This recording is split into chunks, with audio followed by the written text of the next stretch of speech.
hold that line? And how does the moral framing of prohibition still show up in how we talk about substance use? So stigma assigns blame for past behavior. Accountability and counseling looks ahead towards solutions. And REBT therapy helps clients demystify harmful beliefs that a bad behavior makes clients a bad person. So when a client might relapse or violate a boundary, like maybe lying about using again, for example, it's important for counselors to separate the value of their humanity from their behavior. We can validate their struggle while also discussing the realistic, systemic, or interpersonal consequences of those actions is how we hold accountability with empathy for clients. For the second prompt, where do we see remnants of prohibition era thinking in today's policies, treatment systems, public health conversations? How does that shift perspectives or outcomes? So, once upon a time, I worked for a homeless services org where we often saw chronically unhoused clients who came in seeking housing support who were also using substances to cope. They would reject housing opportunities that had strict no substance rules as part of guidelines for housing support, right? And this is often due to public policy restrictions related to funding at the government level that makes it deeply challenging for clients to maintain housing without sufficient wraparound supports and maintain sobriety or not relapse with addiction. So, counselors can shift through a harm reduction or trauma-informed care lens that makes all the difference in treatment and counseling dynamics. That may not change the access to housing, but the real outcome harms those who need it most, keeping them stuck in the cycle of instability and addiction. It is not rehabilitation and support. It is reduced access to care and support if we cannot meet clients where they are and support them from there. So coming to the third prompt, prohibition was often formed as, a moral or public health solution, but, and what does this tell us about the gap now between policy intention and real world outcomes? How do we legislate around that?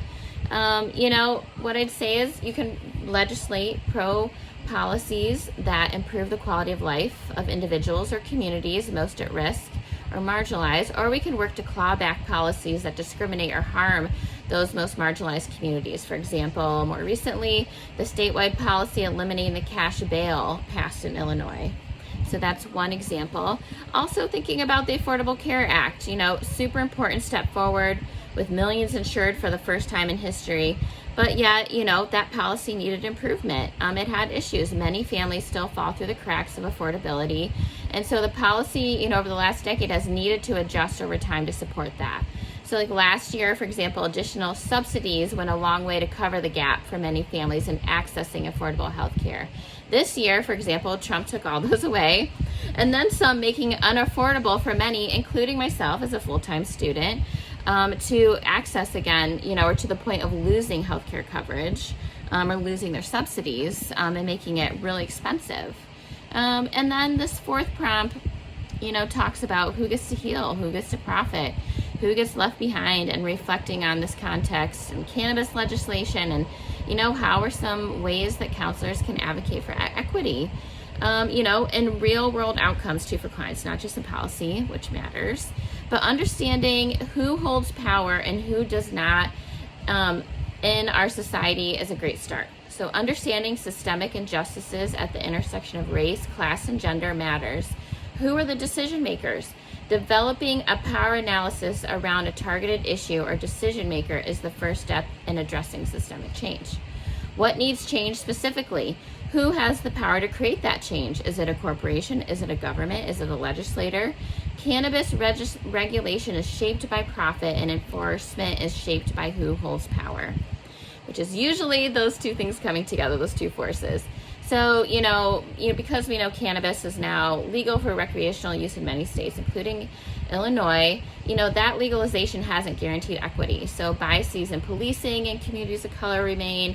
Cannabis use in marginalized communities can still be deeply stigmatized.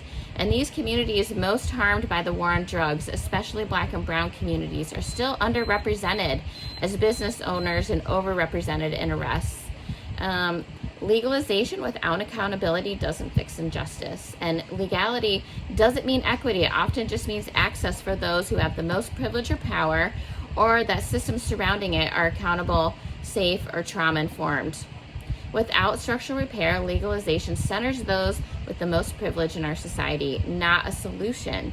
One key way counselors can address this is through the harm reduction approach, which is the public health strategy designed to minimize negative physical, social, legal consequences of drugs and other risky behavior. So by meeting clients where they are without judgment, prioritizes safety, dignity, and survival over immediate abstinence. Thanks.